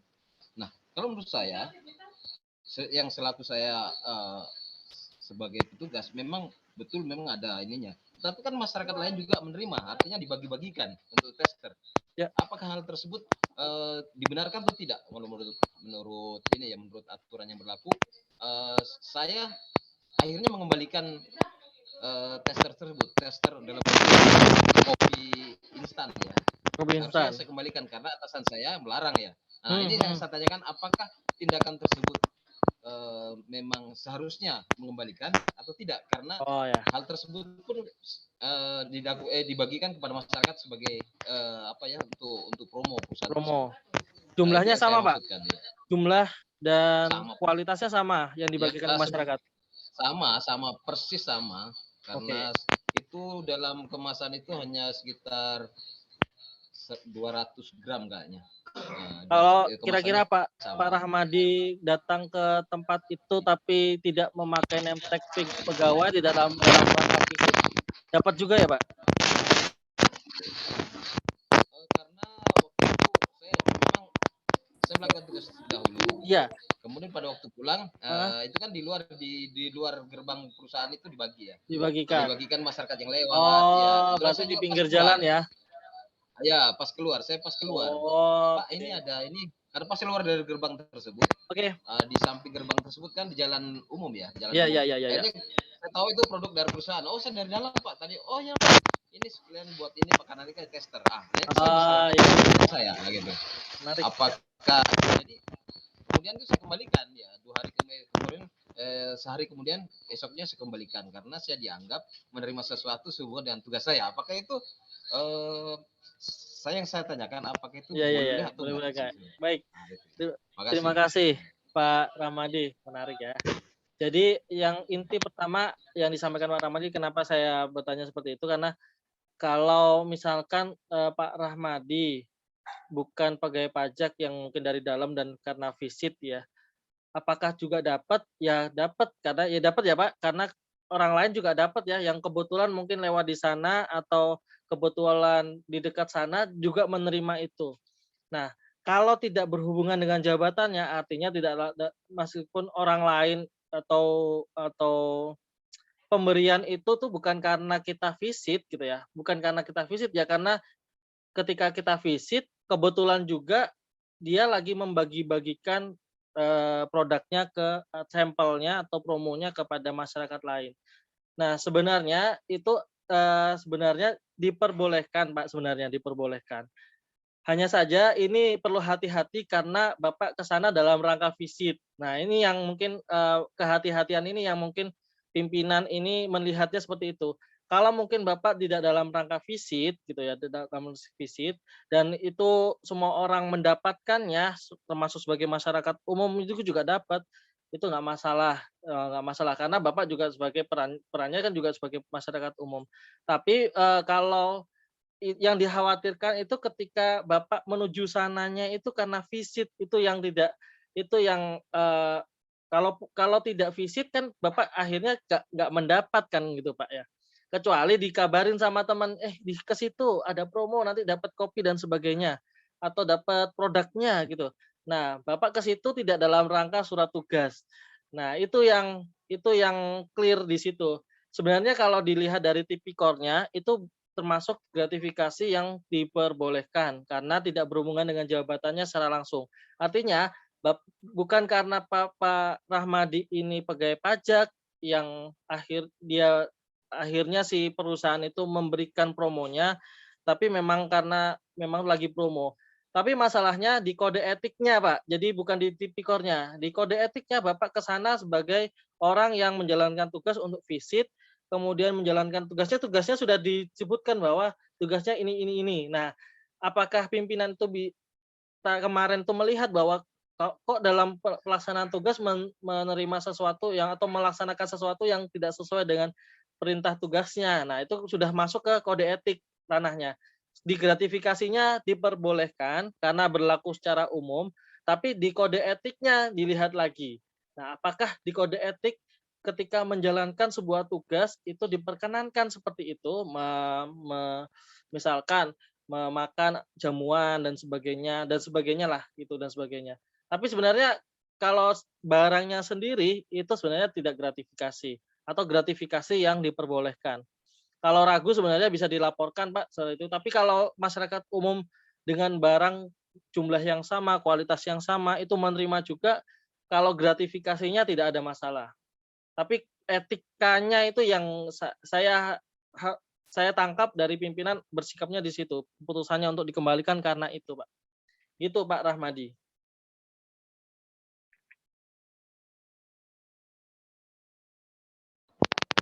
Oke, terima kasih Mas. Sama-sama Pak Rahmadi.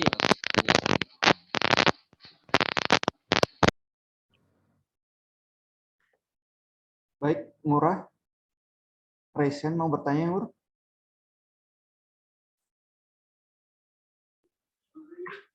Izin bertanya Kak, boleh? Boleh. Silakan. Silakan. Ada 2 pertanyaan sih sebenarnya saling berkelanjutan ini. Jangan banyak-banyak, Beli.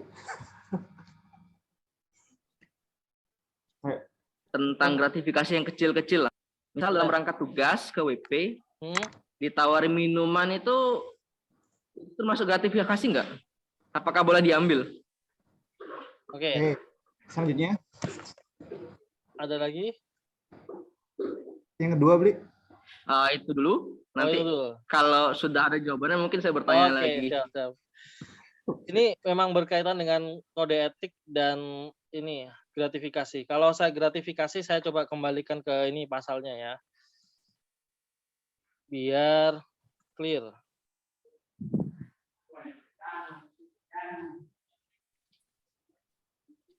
Sebenarnya ada slide saya yang satu format satu zaman untuk gratifikasi sendiri. Karena lumayan. Jadi gratifikasi itu ketika seperti ini kasusnya. Nah, apakah minuman jamuan yang sifatnya receh-receh seperti itu juga gratifikasi? Gitu.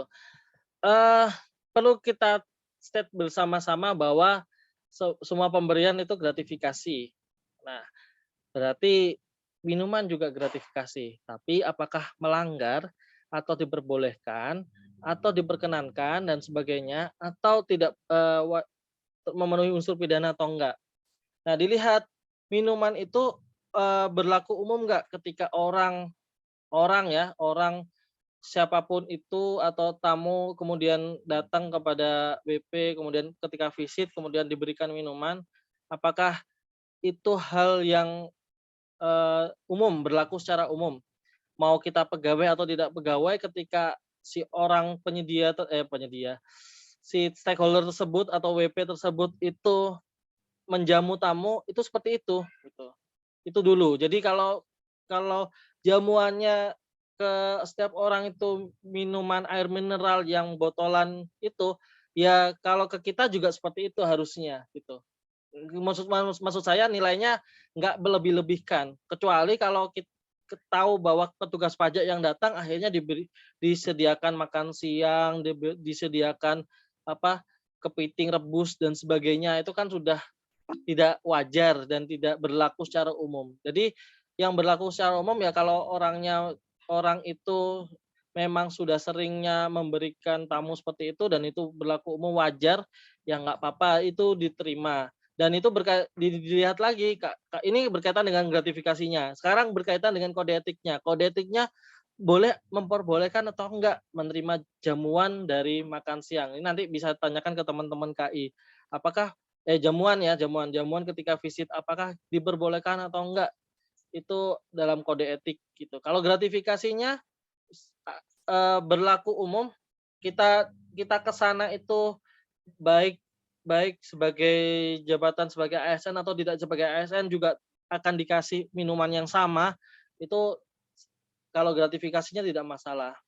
Apalagi tidak ada berhubungan dengan jabatan yang mungkin nanti akan sampai berlawanan gitu atau melawan hukum. Artinya ketika kita diberikan air mineral gelasan gitu, apakah nantinya itu akan mempengaruhi atau enggak keputusan kita terhadap WP? Nah, itu kan bisa Mas beli bisa merasakan kan ya, Beli Ngurah bisa merasakan bahwa apakah saya minum ini saya jadi ngasih surat teguran enggak ya, atau surat tagihan atau enggak ya gitu. Kalau enggak jadi berarti itu sudah gratifikasi. Tapi kalau ini enggak ada ngefek-ngefeknya kok gitu. gitu. Tetap aja dikasih gitu ya. Ini yang nggak berlawanan dengan hukum. Jadi itu dilihat lagi wajar, berlaku secara umum, kemudian berhubungan dengan jabatan atau enggak, dan berlawanan nantinya ketika diterima akan mengakibatkan saya berlawanan dengan tugas atau enggak. Dan dicek lagi dengan kode etiknya, diperbolehkan atau tidak gitu. Gitu. Lanjutannya? Gimana lanjutannya Pak Blit? Izin Kak untuk lanjutannya. Misal ini ya, misal di daerah Kalimantan kan ada yang namanya kepuhunan, atau misalkan ketika ditawari makanan atau minuman nggak dimakan. Oh iya. Jadinya sial. Nah, itu bagaimana? Misal visit ke WP-nya tersebut, ditawari makan atau minum. Nah, gimana itu Kak? Mau terima takut gratifikasi, mau nggak takut sial? Oke. Oke. Yang penting adalah umumnya itu. Umumnya di situ apa? Sama kayak ini sih. Sama kayak saya ke daerah-daerah tertentu di Jawa atau sama teman-teman yang berasal dari Madura, kalau berkunjung kan selalu dijamu, dan kalau nggak dihabiskan itu kayak merasa nggak dihargai gitu ya. Sama kayak gitu kan. Jadi apakah itu gratifikasi atau enggak? Yang pertama itu dulu, umum apa enggak? Berlaku umum apa enggak? Apa karena saya datang ke sini akhirnya ada jamuan? Biasanya enggak ada kok tamu-tamu yang lain yang datang kemudian dikasih sesuatu gitu. Terus dilihat dulu, kalau memang enggak umum ya ditolak gitu ya, meskipun ya mungkin sial ya gitu kepuhunan itu, tapi ya bagaimana lagi daripada kita sial lebih banyak gitu, karena ini mah saya sudah misalkan sudah dikasih jamuan makan siang dan sebagainya mewah gitu. Terus satu saat ketika sudah selesai gitu, Mas tolong dibantu dong, ini kan kemarin Mas sudah ini, kita kan baik-baik Mas sering mampir ke sini gitu, kita jamu dengan baik gitu. Tolonglah ini Mas gitu. Lah itu kan jadi malah lebih sial kita nantinya kayak gitu. Jadi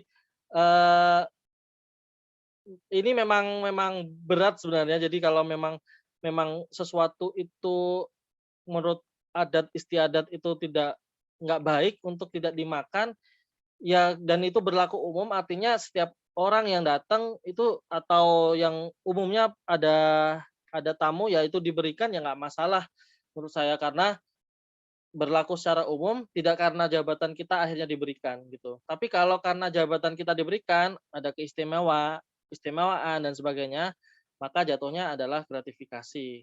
Dan mau sial atau nggak sial tetap perlu ditolak. Gitu Beli Ngurah.